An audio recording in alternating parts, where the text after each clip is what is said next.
everybody has seen this. About 700,000 or 800,000 people on YouTube have looked at this video, so I thought I'd redo it, give you a little bit more of an insight on it.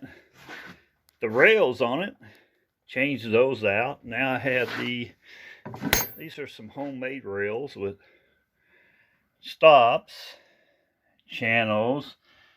Oh, look at there. Yeah. Chicago Electric on here. Yeah, originally this little 4-drawer thing was an afterthought. I bought this thing at a yard sale for $1.50, and had my little tools attached here.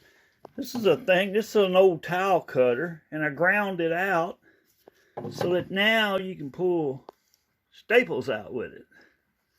Just kind of neat thing. So, and back here I usually just throw some short scraps, but I thought I'd give you a closer look at this thing, see how it looks, and I'll even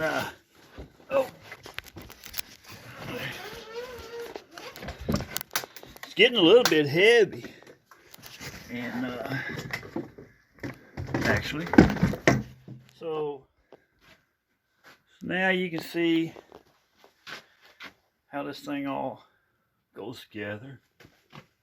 No big deal. It's really kind of easy. You can buy plans for this on my website.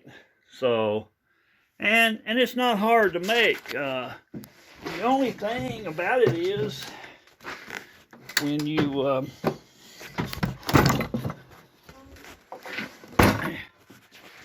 put your miter saw on, it's a Harbor Freight, and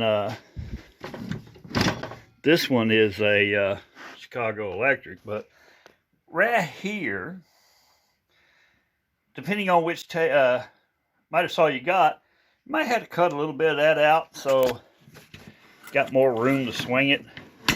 And it works out real good for me like this. But yeah, I just thought I'd do a new video on this so you can get a better look. So everybody have a good day now.